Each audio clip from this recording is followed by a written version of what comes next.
Hello, and welcome to the Fighting Moose Podcast. I'm your host, Jason Hendrickson.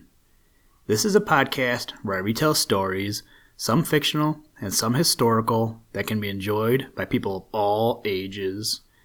Today, we read a story that is close to my heart, and it is the story of a forest fire, written by Raymond Spears. This is close to my heart because, as you may know, I am a firefighter.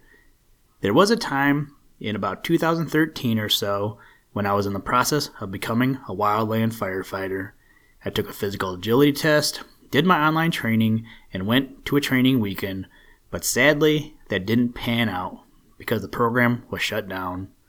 Oh well, now instead of fighting fires in houses and in the forest, I just do house fires, as well as some paramedic stuff too. In other news, this is the last episode for 2019. Looking ahead to the year 2020, we have a lot of stories on the schedule. You may have noticed that I increased my monthly production a bit here in the past few months. It's been nice having some new podcasts to listen to at home. My son is always asking to listen to mine when he's going to bed, which is why I started this podcast.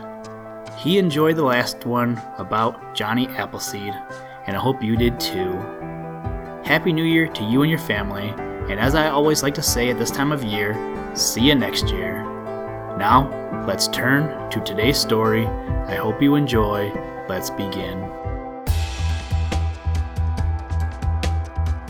Liftoff. We have a liftoff.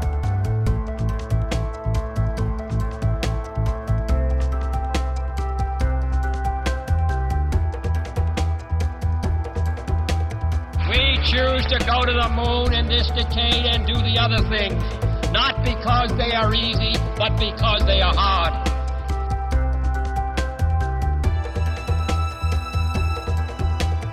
The story of a forest fire. For more than 6 weeks, no rain had fallen along the southwest side of the Aeronautics.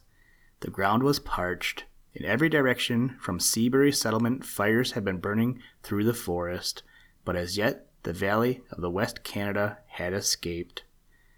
But one night a careless man threw a burning match into a brush heap.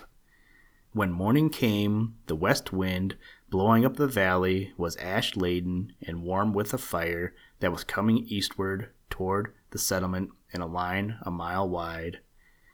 Soon after daybreak, Lem Lawson met the fire on his way to Noblesboro and warned the settlement of its danger. One man hastened to Noblesboro for the fire warden. 2 went up the West Canada to the lumber camps. The rest of the male population, including boys, hastened down the main road to an old log trail. It was hoped the fire might be stopped at the open the road afforded. With hoes and shovels, the men dug a trench through the loam to the sand, scattering the dirt over the leaves toward the fire. When the first flames came along, they redoubled their efforts amid the flying sparks and suffocating smoke, but without avail. The sparks and great pieces of flaming birch curls carried the flames over the road into the woods beyond the men, fairly surrounding them with fire.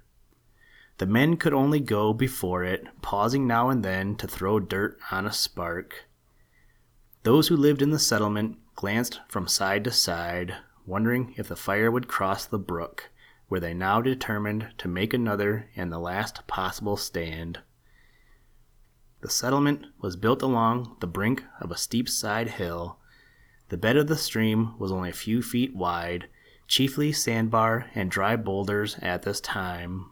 And beyond it, toward the fire, was a flat or bottom 60 rods wide, averaging not 2 feet above the bed of the brook. Should the fire cross the brook, it would climb the hill and burn the buildings. Then it would sweep across the narrow fields of grass or go round the ends of the settlement clearing into the big woods.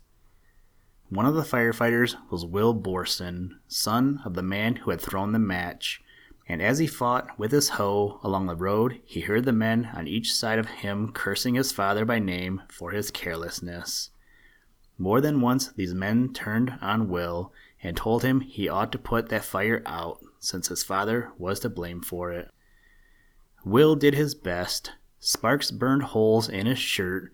A flare of sheet fire from a brush heap singed his eyelashes and the hair over his forehead.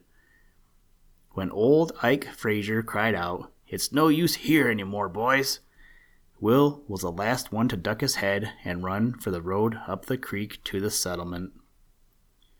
Half a dozen men were detailed to go to the houses and help the women carry the furniture and other household goods out in the fields to the watering troughs.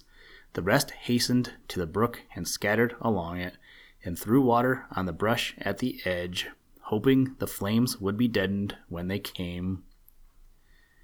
Among them worked Will Borson, thinking with all his might and looking up and down the creek as if the dry, gray boulders, with the scant thread of water oozing down among them, would give him some inspiration. The width of the stream was only a few feet on an average, and 20 feet at the widest pools, over which the flame and sparks would quickly jump. The fire reached the flat at the foot of the ridge and came toward the brook in jumps. The men worked faster than ever with their 10-quart pails.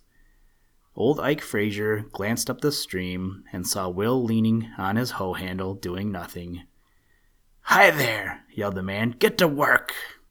"You tell the men they want to be looking out," Will called back. "Something'll happen pretty quick." With that he dropped his hoe and went climbing up the side hill toward his home at the top. Mrs. Borson was just piling the last of her bedding on the wagon when she saw Will coming toward her. He unhitched the horse from the wagon and had the harness scattered on the ground before his mother could control herself enough to cry. "Those things will be burned here.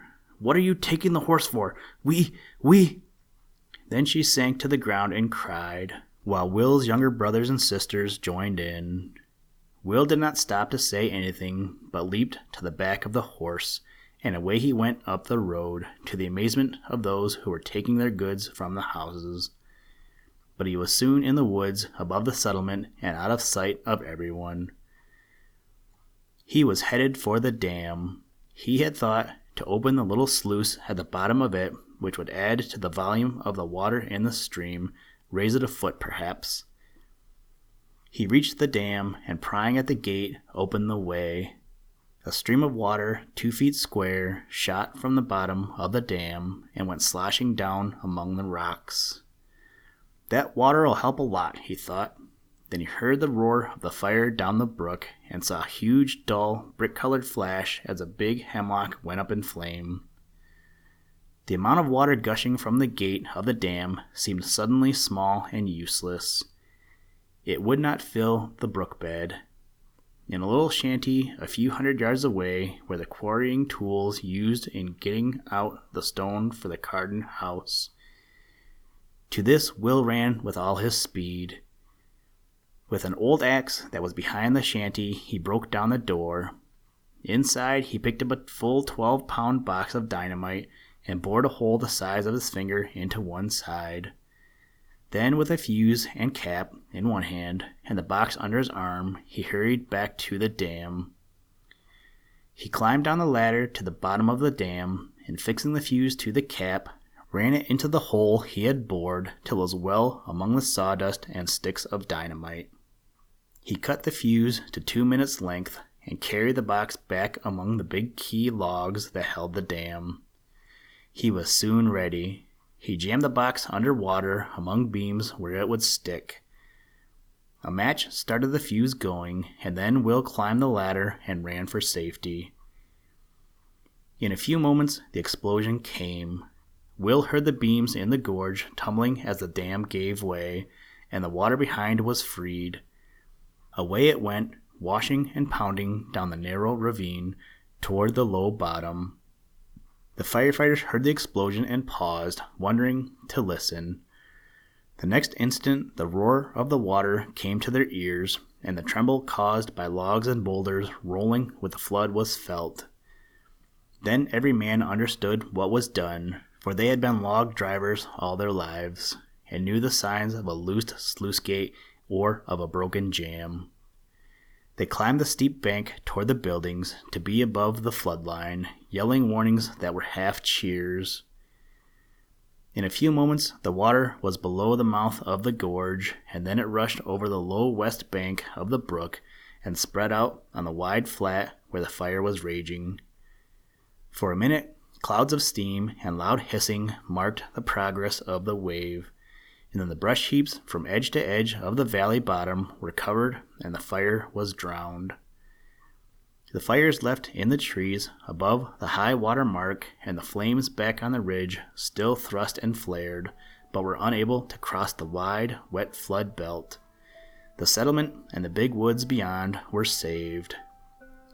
Sol Cardin reached the settlement on the following day and heard the story of the fire. In response to an offer from Will, he replied, "No, my boy, you needn't pay for the dam by working or anything else. I am in debt to you for saving my timber above the settlement instead." Then he added, in a quiet way characteristic of him, "It seems a pity of wit like yours doesn't get its full growth."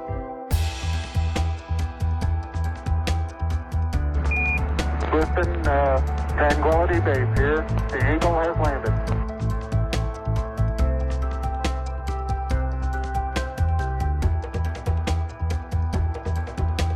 That's one small step for man, one giant leap for mankind.